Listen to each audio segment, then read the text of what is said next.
Straight talk from Israel. You're listening to Israel News Talk Radio.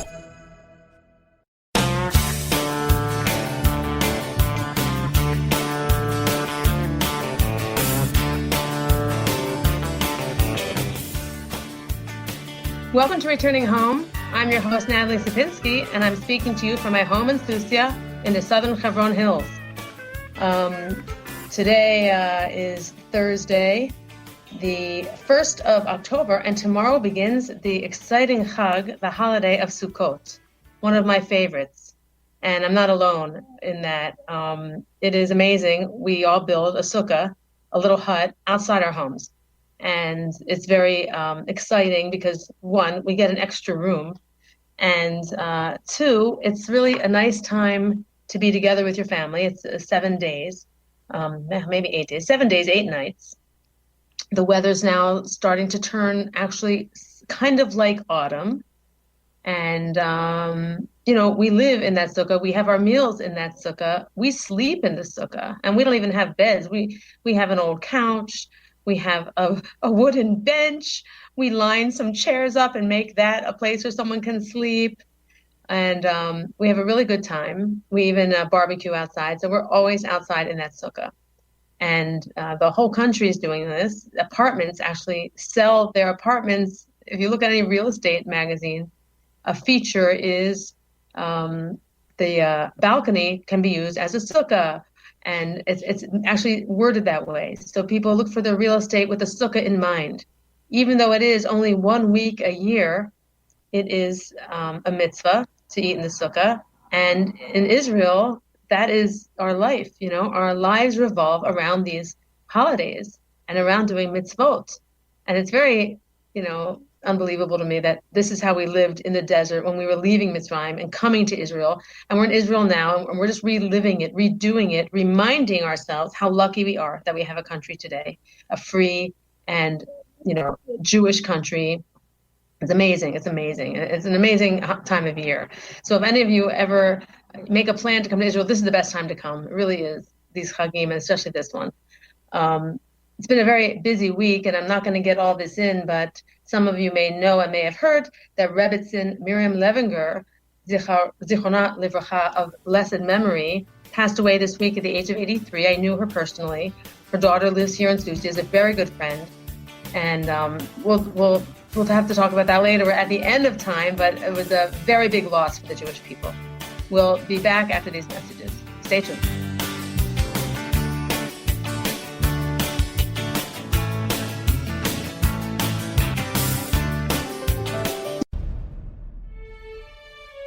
Israel is located in one of the most volatile areas in the world. Israel is an island of stability in a sea of war and unrest. In the midst of this turmoil, Israel stands out as a beacon of order and human progress.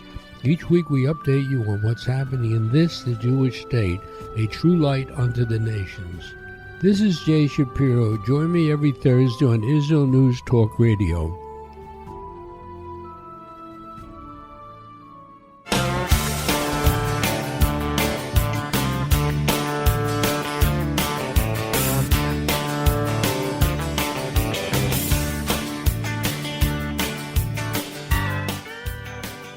Welcome back to Returning Home. I'm your host, Natalie Sapinski, and we have with us today an old friend of mine. His name is Kenny Goldman. He lives in Kibbutz Sukkoth. This is the kibbutz I moved to. When we made Aliyah, my family and I lived here for a year. And we met Kenny, and we've kept in touch. He's an amazing person, a lot of energy, and he has developed an overnight American-style day camp on the kibbutz, which is way, way in the north of the country near Beit Shan.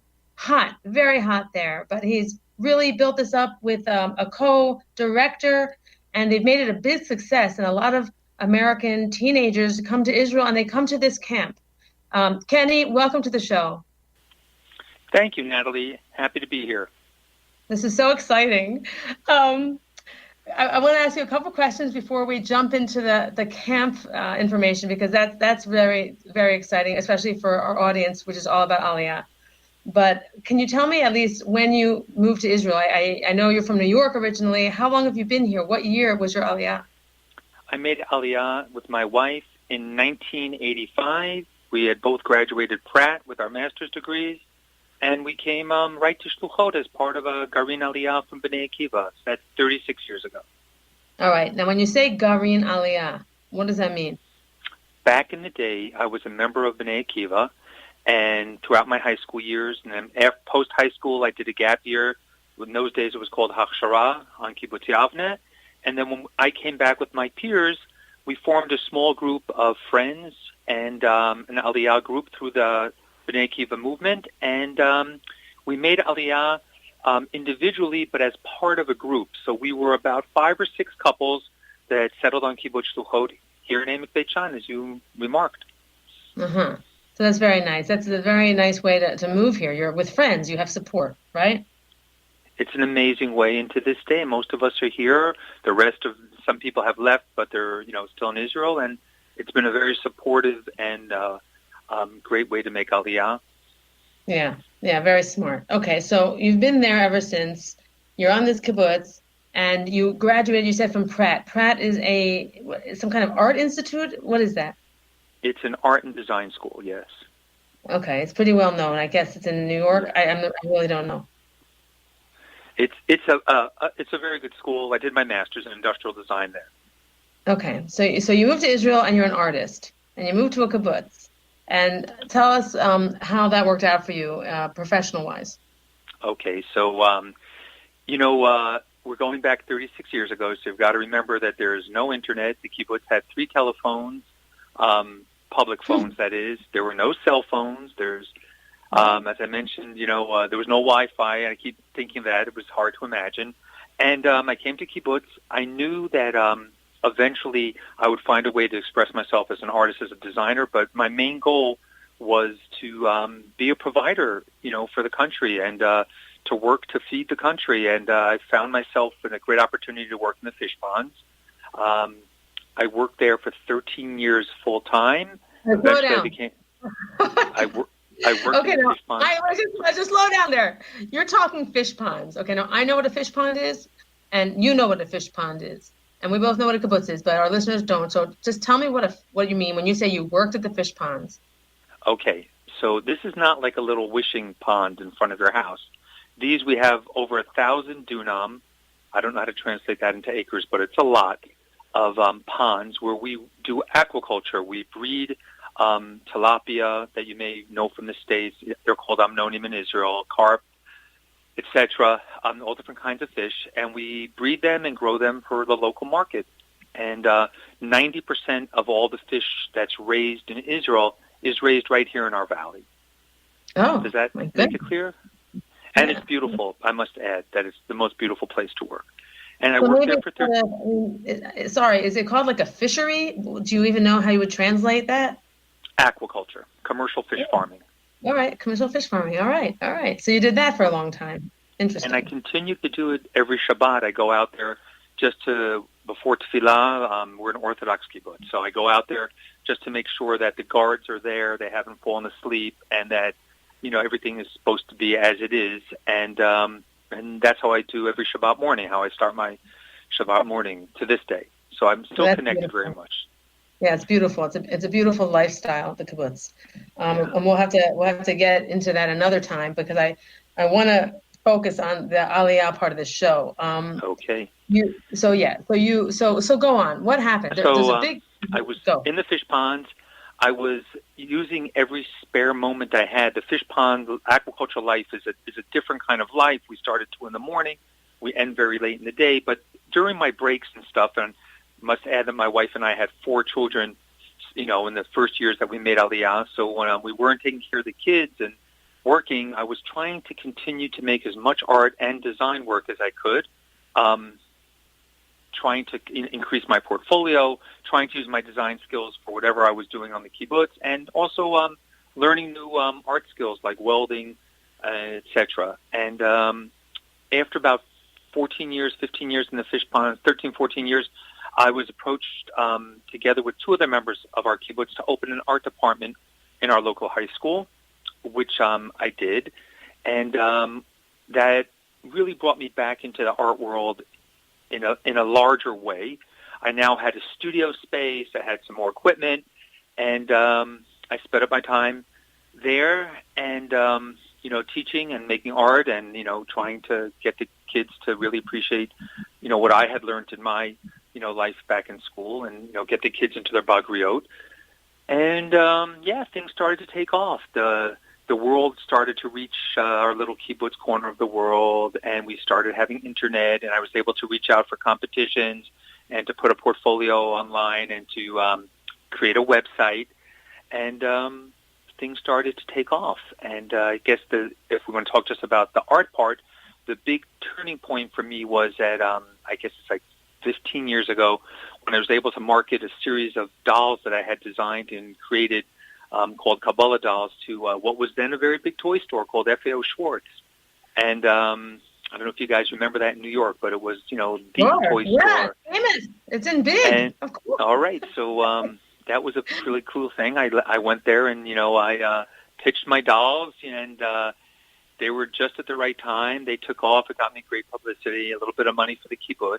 And, it took off and got my name out there. This is in the 90s. Right.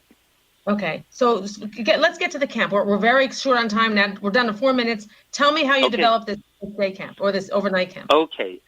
25 years ago, my partner and I were sitting around on the kibbutz, and this is the story we tell. And we started looking around and saying that this really sort of reminds us of the summer camp that we had gone to in the States. We were both Bogrim of Moshava in Indian Orchard, Pennsylvania. We're still very connected and very proud of that. And we started feeling that, wow, there was some potential here. And we had been approached by some of our friends who were not living on the kibbutz but had made Aliyah over the years to Ra'anana, Yerushalayim, Beit Shemesh, Modi'in, and said, hey, your kids are growing up, in the kind of life that we all spent our summers in. Any chance that you could, maybe think about starting a summer camp, a sleepaway camp? So we kind of went for it, and we started a camp with 24 kids. There was no staff. It was just my partner and myself and, a couple of kids from the kibbutz that would help us out. And 24 kids the first year, 50 the second, 75 the third. And last year we were about 350 kids from Israel, half from Israel, half from the States and from England. All the kids are children of Anglos, mostly children of Olim. And, we have about 100 staff, 350 kids, and it's become a whole world, a whole life of its own. Right now we're busy trying to help out our kids who are on the gap year, our young staff, seeing how we could be supportive of them during the pandemic. And we're planning and hoping for our 25th year to open this coming summer if the world gets back on its axis. Amazing. It's such a beautiful success story, and it's so needed. I think it's really needed here. You're filling a very big void. Well, Kites Kibbutz is the summer camp, and we really see ourselves in many ways as being that soft pillow for many of the Olim who want to have their kids integrate into Israel society, but maybe the language is still a little bit rough, or they want them to to have contact with other Olim's children. And we have become quite the network for Olim and for young people who find friends like-minded, similar culture, similar interests. Yeah, makes sense. And it's been going on for 25 years. That's fantastic. This will be our 25th year. There's been thousands and thousands of young people coming through the kibbutz. Well, that's amazing. I'm going to ask you to shout out your website quickly. I'm going to write it up in the summary so everyone can find it on our page. But just while you have a few seconds, shout out your website. It's www.kayitz, that's KAYITZ.com. That's kayitz.com. Okay, Kayitz means summer, those of you listening. So it means summer, that's right. And we're Kayitz B'Kibbutz, and a lot of our campers call us home, or they just call us Camp Sukkoth. Yeah, that's right. And that's where it is, Camp Sukkoth, Kibbutz Sukkoth in the north. That's where we are. Amazing. Well, thank you for joining us, Kenny. Thank you. We miss you. Come back to visit. I could go on forever. I remember my year there fondly. I really do. And every time I go back, a little bit more comes back to me. But it's amazing. We've been in Israel 15 years, and things have moved. And the kids don't remember it at all. I still remember you with that backpack on your back with the babies. Yeah. Wonderful. Okay, well, thank you so much. Shana Tova, Chatima Tova. You too. Thank Enjoy you. Sukkoth. It's a great time to be there with the Tamarim. It's a beautiful time of the year now. Sukkot is my favorite. Okay. Thank you so much for reaching out. Okay. Bye-bye. Bye-bye.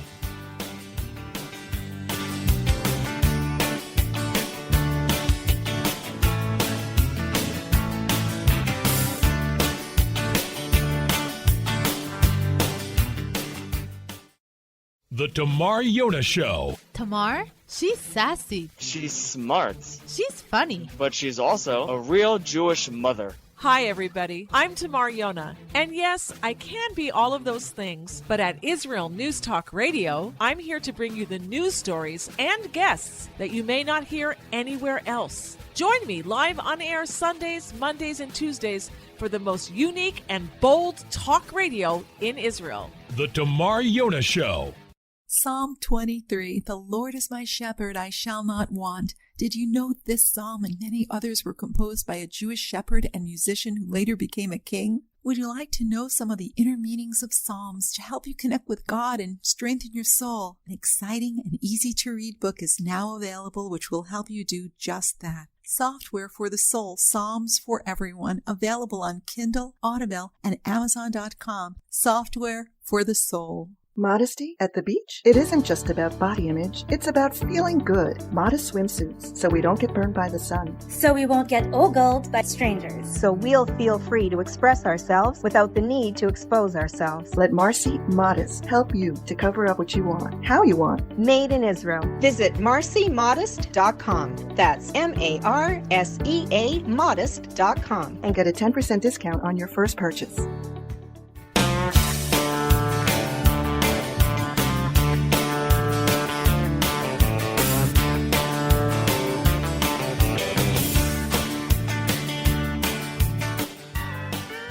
Welcome back to Returning Home. This is your host, Natalie Sapinski, and that was really fun talking to Kenny, an old friend of mine.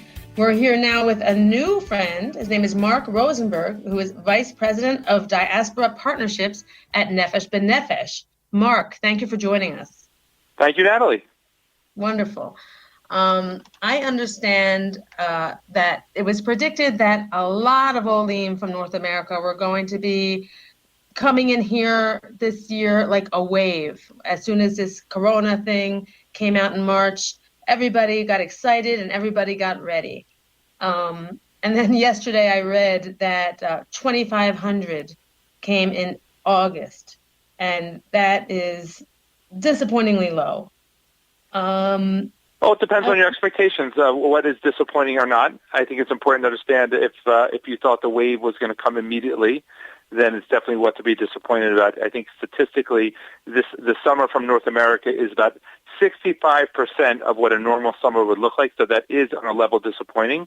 But considering that the world stopped for several months, and that's pretty remarkable that people are able to gather those documents and get on planes and quarantine after they get here. So I think it's worth noting that actually was better than the predictions when international travel stopped. There was a concern that it would be lower than 50%, and we were able to exceed that. But I think it's important to say is when people talked about this wave, which is actually statistically seen, we have seen a 150% increase in phone calls and applications, but that wasn't for coming in August. This was people who are turning on the switch saying, I want to get my plans going in the next 18 months. Some of those people wanted to come in 4 months, and some people wanted to come in 14 months.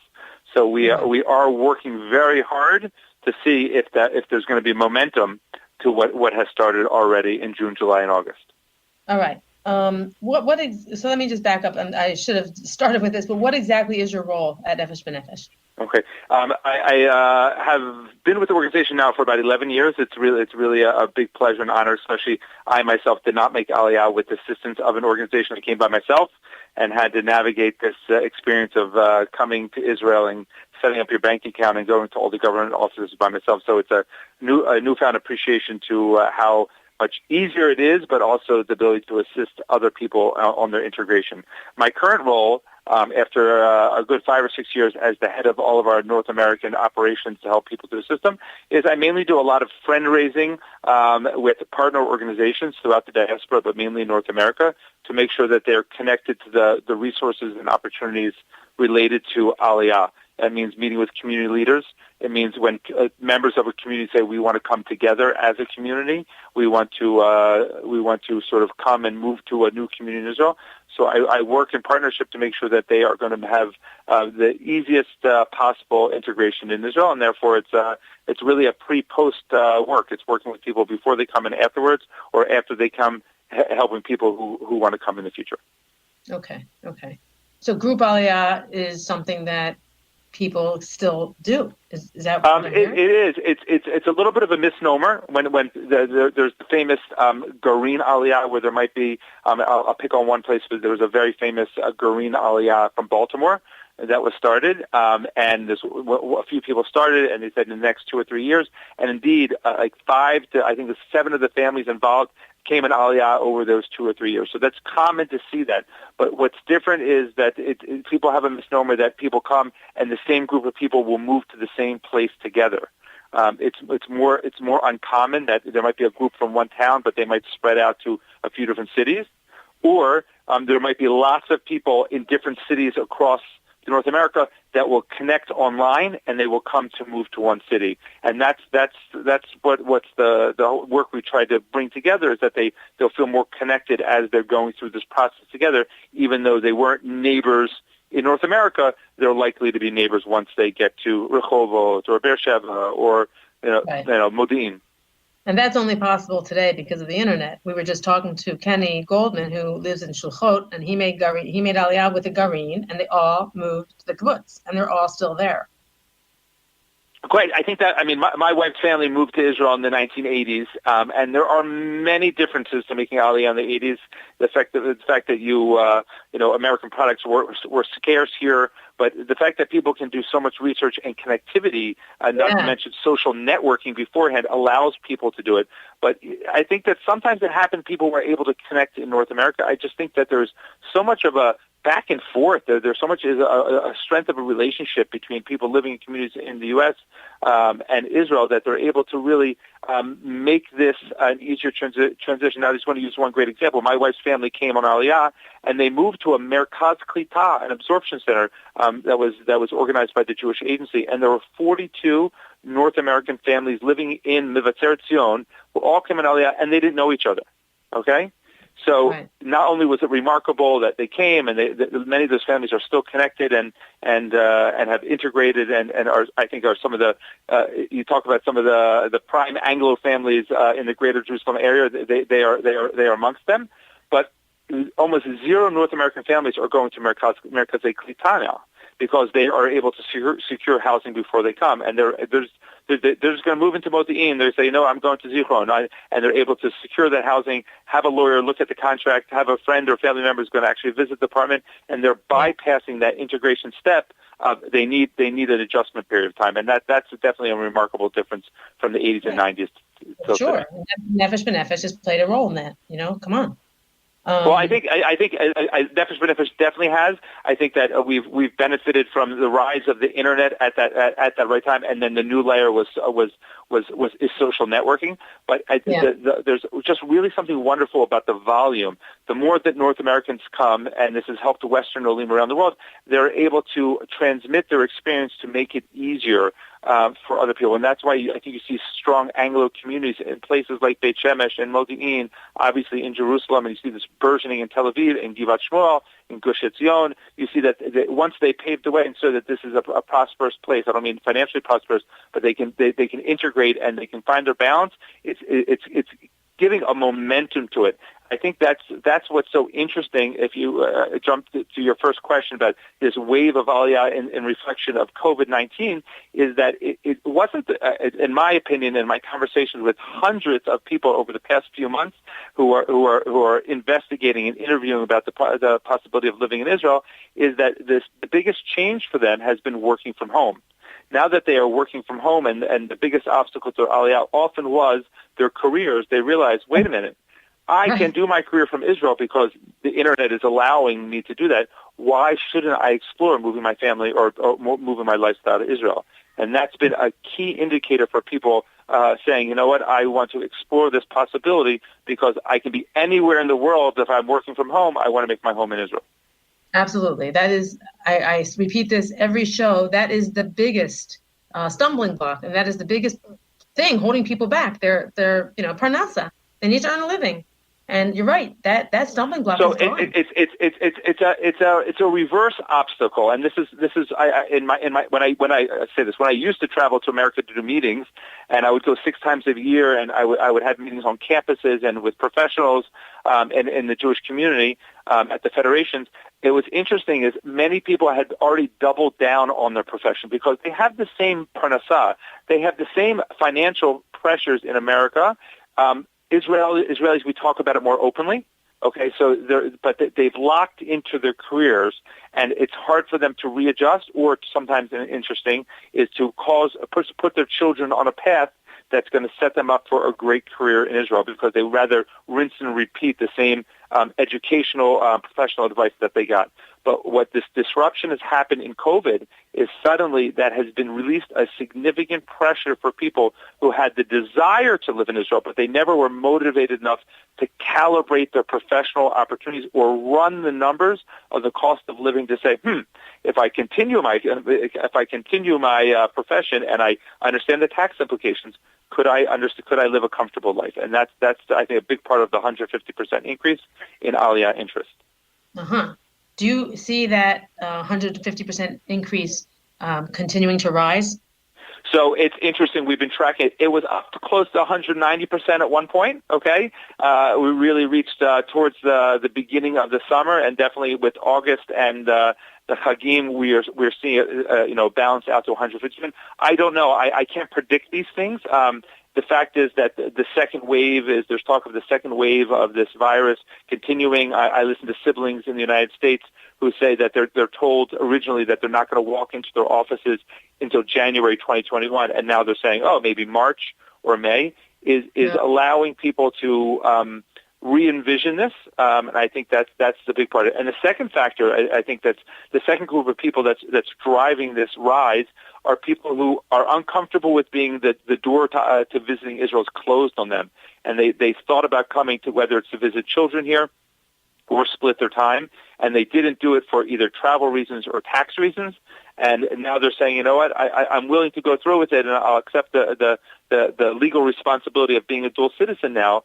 So the longer that this extension of non-Israelis not being entering the country, I think we'll see a continued rise of people saying, I want to become a dual citizen.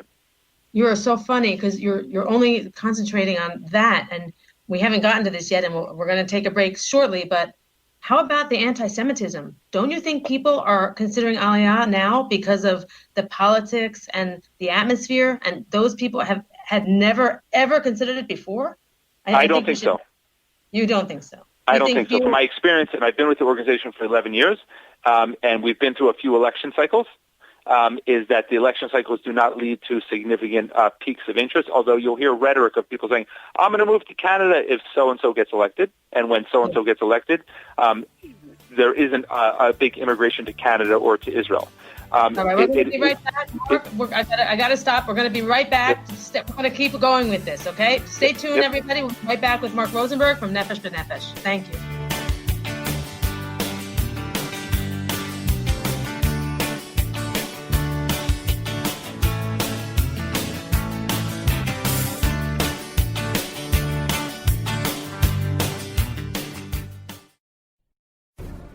In a time where feelings have become fact, where rational thought and common sense has disappeared, one man stands above it all. I'm Howie Sobiker, your political hitman. Political Hitman airs every Tuesday at 11:59 p.m. North American time, 7 a.m. Israeli time, only on Israel News Talk Radio. Are you interested in transforming your life, drawing closer to the Creator, and uncovering the deeper meanings and hidden treasures in the Hebrew Bible? Then join me, Rav Yitzhak Michelson, and me, William Hall, on the Science of Kabbalah, where we are seeking to narrow the gap between what we understand of our physical and spiritual worlds. So make sure to tune in every Tuesday at 5 p.m. Israel time, 10 a.m. Eastern Standard Time, here on Israel News Talk Radio.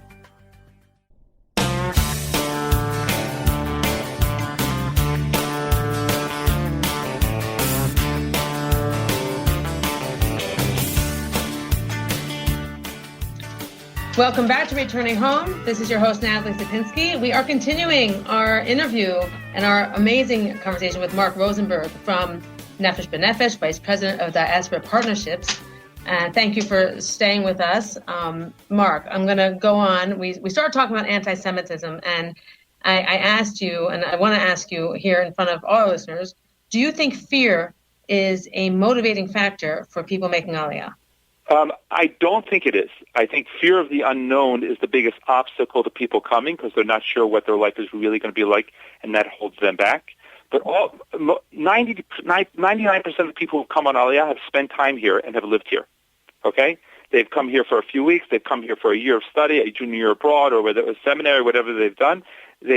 So someone who's going to say, I'm afraid of my situation, I'm going to move to a Hebrew-speaking country to the other side of the world because I'm going to feel safer, even though safety is subjectively different here because we have different challenges, doesn't really move people.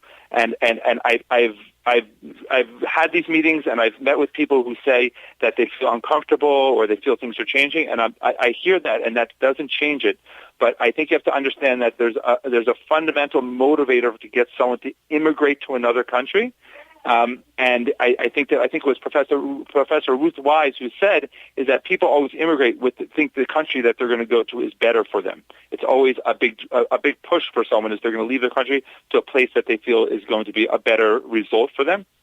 And that's definitely a common factor, but it has to be really grounded in understanding what it really means. And I think that why is that the case? I mean, we all remember, the pictures. We all have seen Schindler's List. Okay, we all know what happens when anti-Semitism takes over. Okay, and we see the signs here. We saw the riots. I really don't want to see them again. Now, I'm here in Israel and I'm safe, but I'm telling you, I see that if I was there, I would run. So I disagree. I disagree with your conclusion, not with your way of expressing it, because when you see something anecdotally, and especially from a distance, my impression that almost every school in the United States has a school shooting in it because of when I hear the news and see how much it's happening. When most kids in America are going to school and feeling extremely, extremely safe. Despite the fact that there is a terrible gun problem of gun violence in schools in America. And many people in America, when I come visit, like, I hear it's so dangerous. You live in Jerusalem. I heard about another attack. And I'm like, my kids walk to school by themselves. It's a different perspective of safety.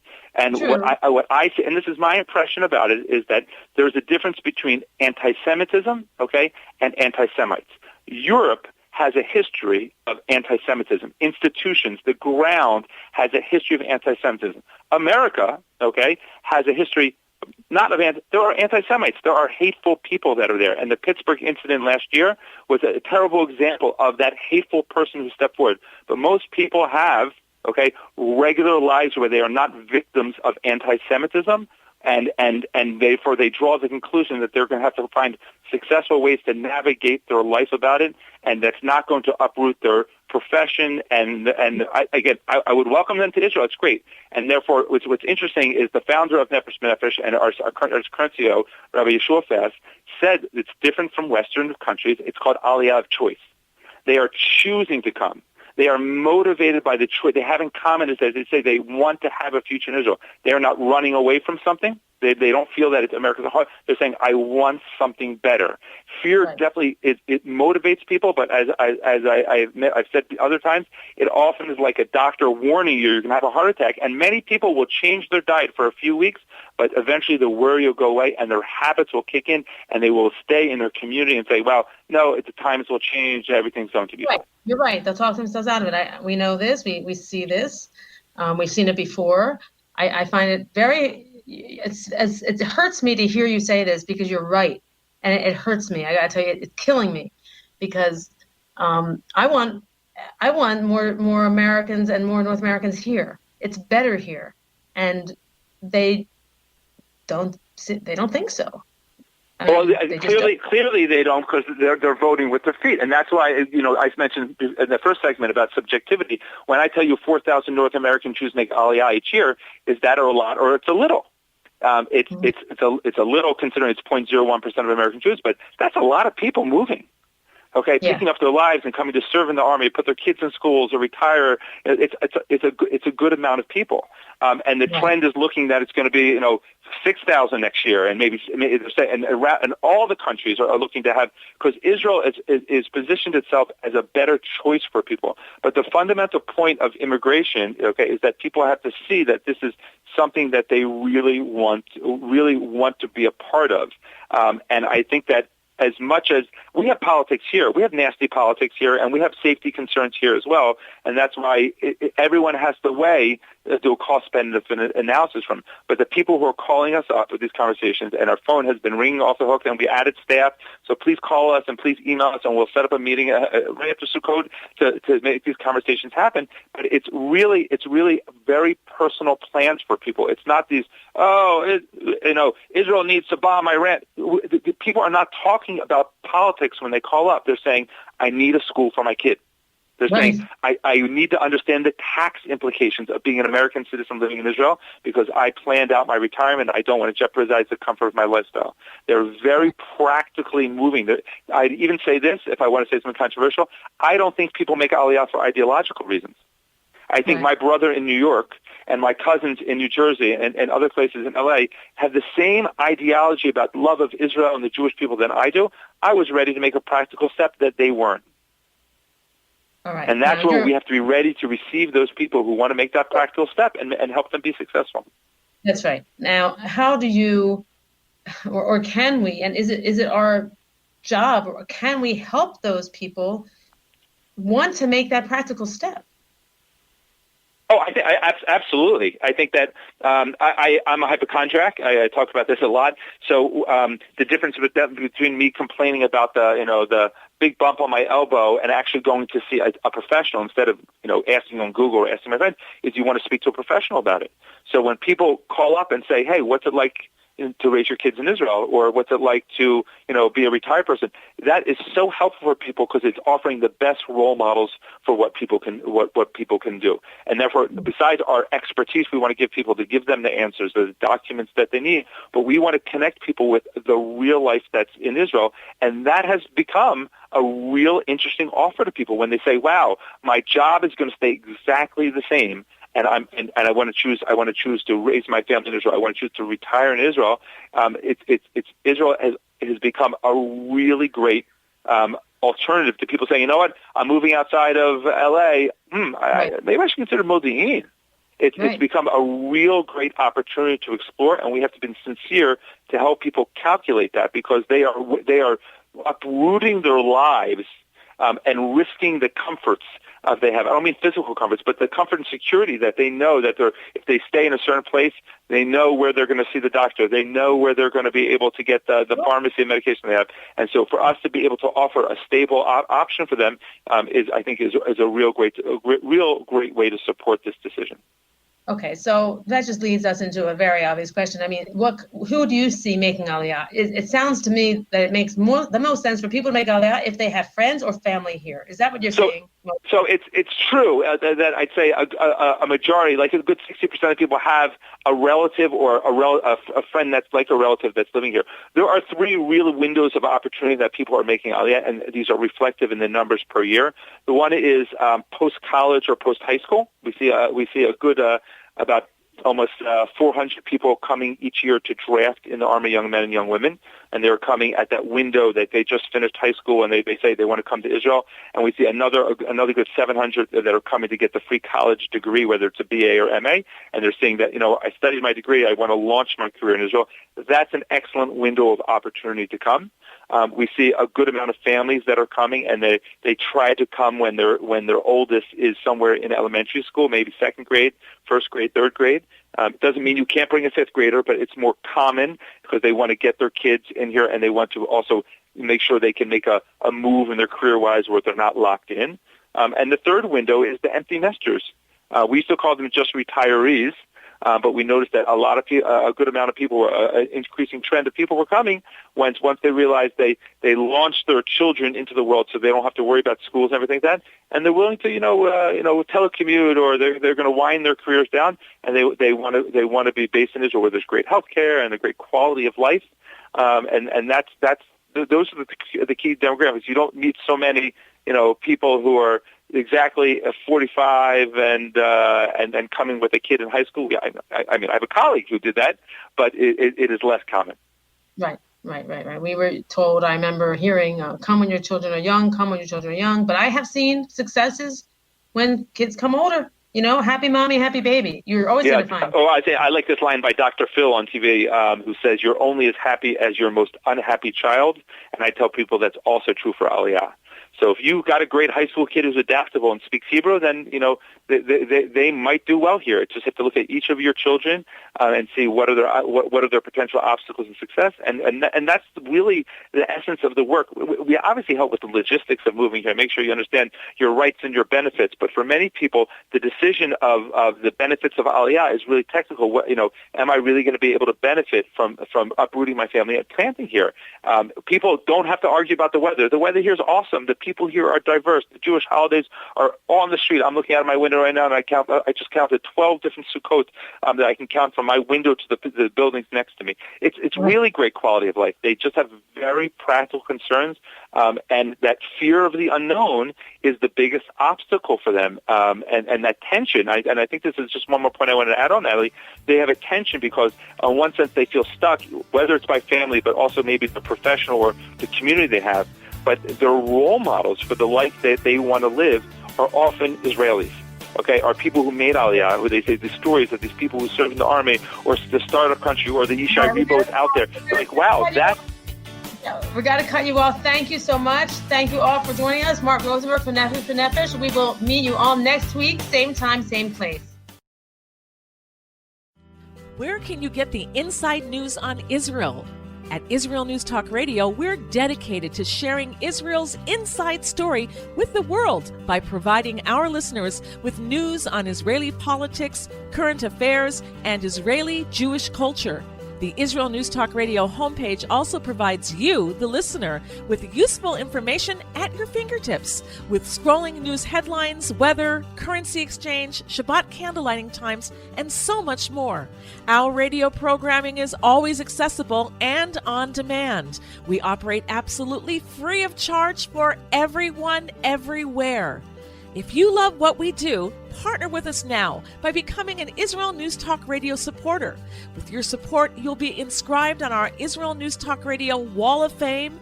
There's nothing like us in the world. Be part of something great. Israel News Talk Radio. Straight talk from Israel. Howdy, this is Rita from League City, Texas, now living in Israel. And though my heart may have belonged to Texas, it now belongs to Israel and all the fantastic show hosts at Israel News Talk Radio. Hi, this is Michael Solomon from Kiryat Arba, Israel. And why do I love listening to Israel News Talk Radio? Because I love listening to the interesting interviews they do and their news reporting that most other media sources don't cover. Hey, this is Nicoleko from Malmö, Sweden. It gets pretty cold here in Sweden, so I love cuddling up with a warm cup of tea while I listen to Israel News Talk Radio. Hey everybody, this is Frank Morris from Tennessee. Me and my dog Buster really love listening to Israel News Talk Radio. You're listening to Israel News Talk Radio.